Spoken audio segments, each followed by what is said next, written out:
Assalamualaikum everyone. Today's episode is a revised excerpt of a past upload on Snell's law refraction, focusing on analyzing a problem that involves total internal reflection. Under what conditions does total internal reflection occur? Find out, stick around, watch, and learn.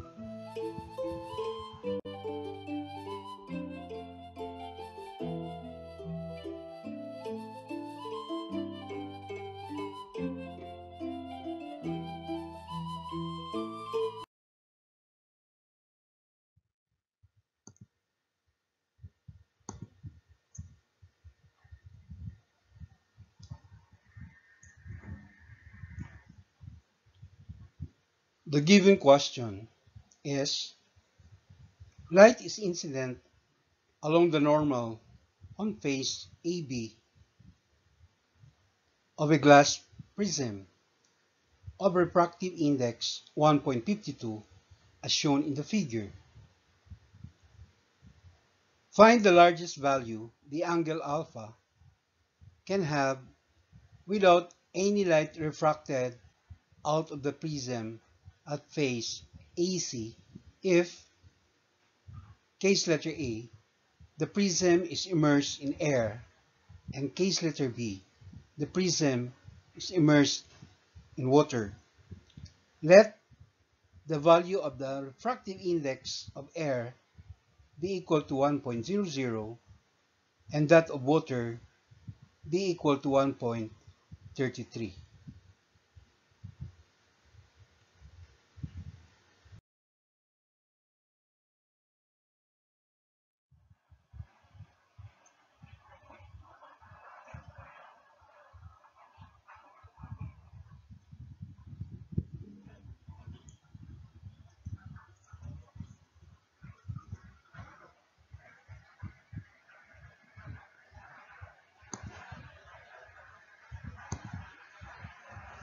For our solution, let's identify the given data.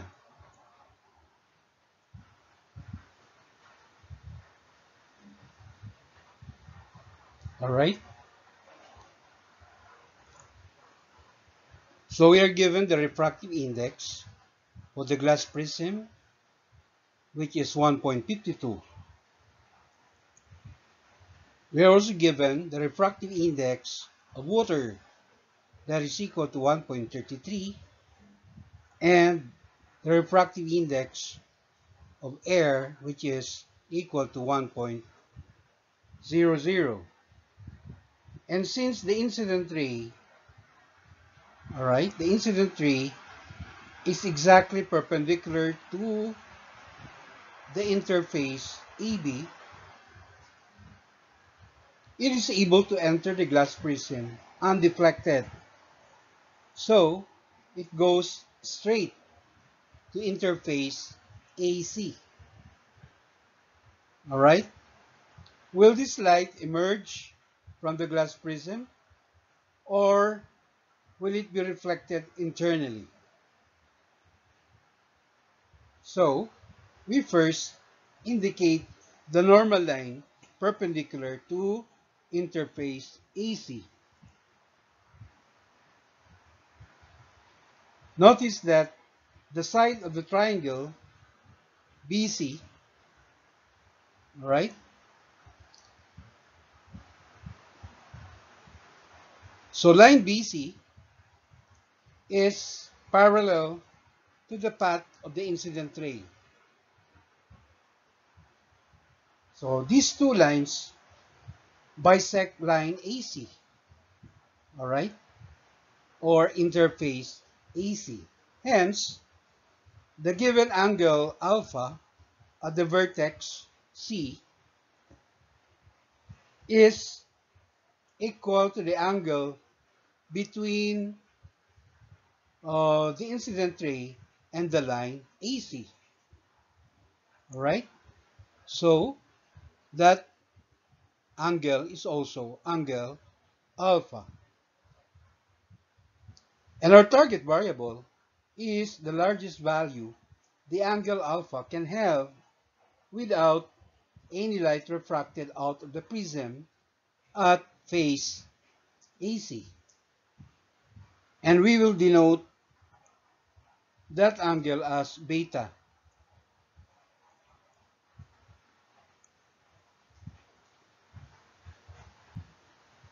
All right?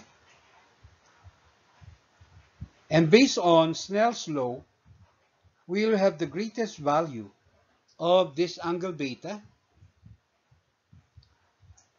which happens to be the incidence angle, or the angle of incidence, which is the angle formed by the incident ray and the normal line. So that is angle beta. All right? We will have the greatest value of that angle beta if the angle of refraction is 90 degrees. All right? And that means, all right, for the angle of refraction to be 90 degrees, it simply means that the refracted ray, all right, will just be refracted, all right, along the phase AC, as represented here by the blue arrow. All right? By definition, angle beta is called the critical angle for the glass prism. All right. How is this critical angle, all right, related to the angle alpha, which is our target variable?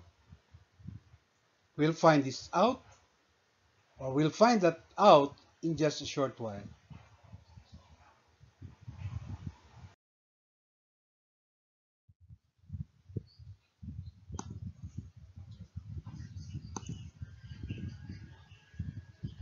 Before we proceed to our computations, let's have a quick recall of the physics principle applied in this problem.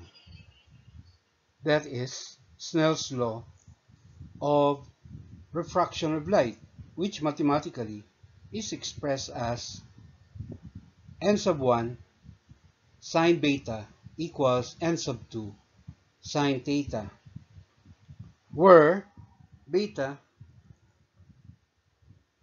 is the angle of incidence and alpha, or theta, is the angle of refraction.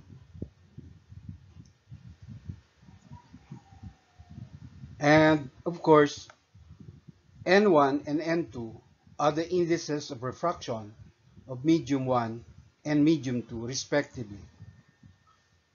If the angle of incidence beta, all right, if the angle of incidence beta in the situation is less than what we call the critical angle of the glass prism, then the incident ray emerges from the glass and is refracted into the second medium, forming an angle of refraction theta. So the question is, under what conditions will the incident ray not be refracted out of the prism? Or in other words, when is the incident ray going to be reflected internally? There are two conditions, all right? Two conditions for total internal reflection to occur, all right? And these two conditions must be satisfied. The first condition is that n1 must be greater than n2. In other words, the index of refraction of the first medium must be greater or higher than the index of refraction of the second medium.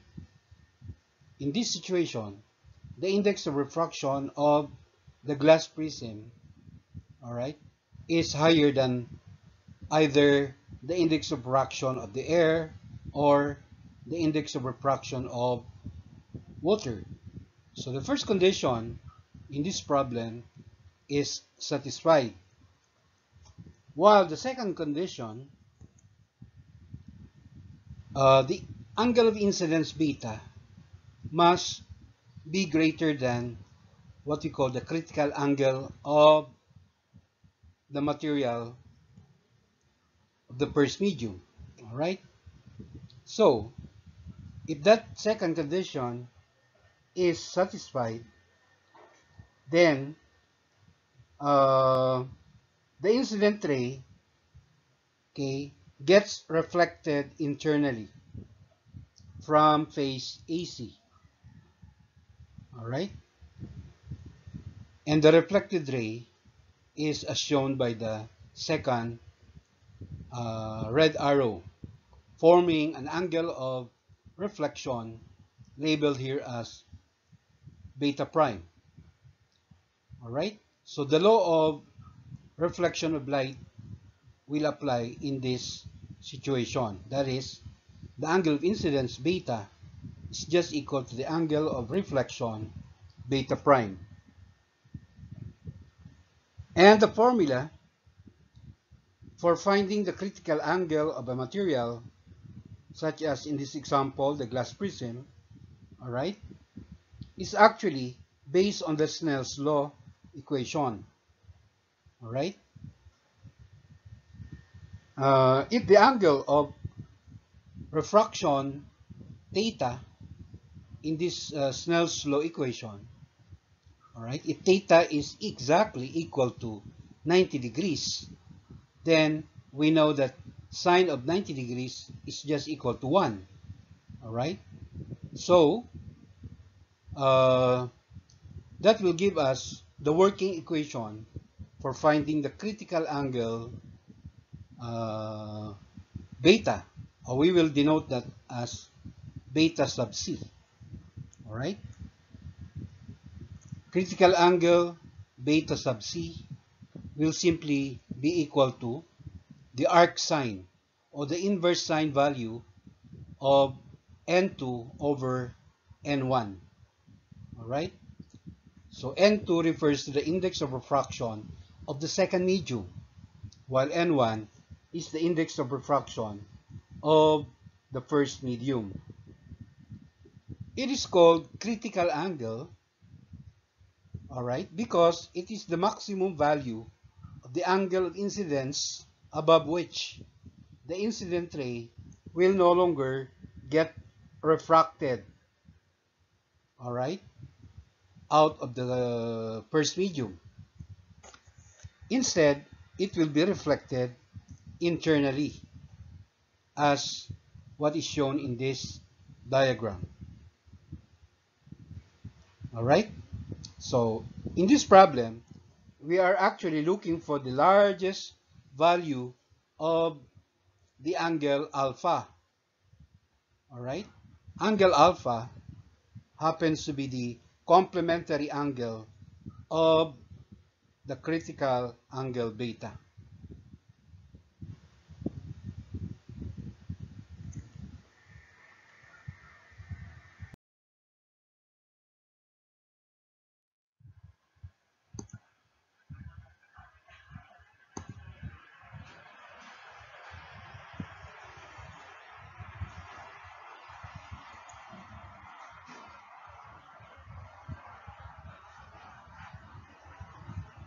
The formula for finding the critical angle for a given first medium is critical angle beta sub c is just equal to the arc sine, or inverse sine, of the ratio n sub 2 over n sub 1, all right, where n sub 2 is the refractive index of the second medium, and n sub 1 is the refractive index for the first medium. So, for the case in letter A, all right, the case in letter A is the glass prism is immersed in air. All right?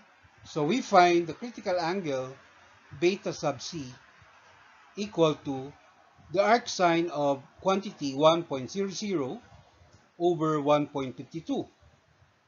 So with the help of your scientific calculator, we will be able to get the value of the critical angle BC in the first case where the glass prism is immersed in air. Beta sub C is equal to 41.0 degrees. All right? And so, calculating out for the angle alpha, we just subtract, all right, 41.0 degrees from 90.0 degrees. All right? Because the two angles, alpha and beta, are complementary angles. So that means the value for angle alpha in case letter A is equal to 49.0 degrees.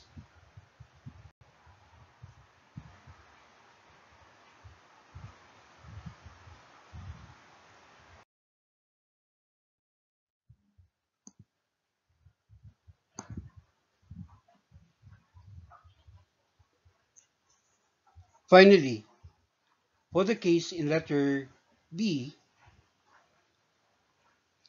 when the glass prism is immersed in water, okay, we will calculate for the critical angle beta sub c, all right, equal to the arcsine of the index of refraction of water 1.33 over the index of refraction of the glass. So again, using your scientific calculator, we will get the value of angle beta sub c equal to 61.0 degrees. And lastly, okay, we now find the largest value for the angle alpha, all right, which is just equal to 90.0 degrees minus 61.0 degrees, or, all right, the largest value for alpha is equal to 29.0 degrees, all right. Um, Notice that if we compare the critical angles of the two cases, okay, the critical angle of the glass prism when it is immersed in water, all right, its critical angle, which is 61.0 degrees, is much greater than the critical angle of the same material, the glass prism, when immersed in air, all right. Its critical angle is only 41.0 degrees. All right. So, again, our final answers for this problem, uh, the largest value for the angle alpha, all right, in case letter A, when the glass prism is immersed in air, all right, we find the angle alpha equal to 49.0 degrees. While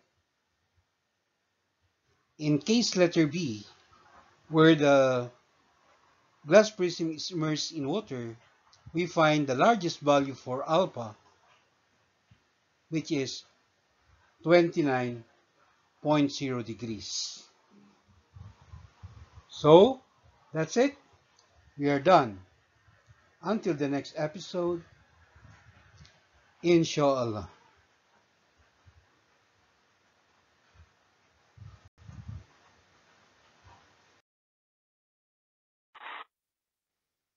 Thank you very much for watching. Please follow me in my FB page and please don't forget to subscribe to my YouTube channel.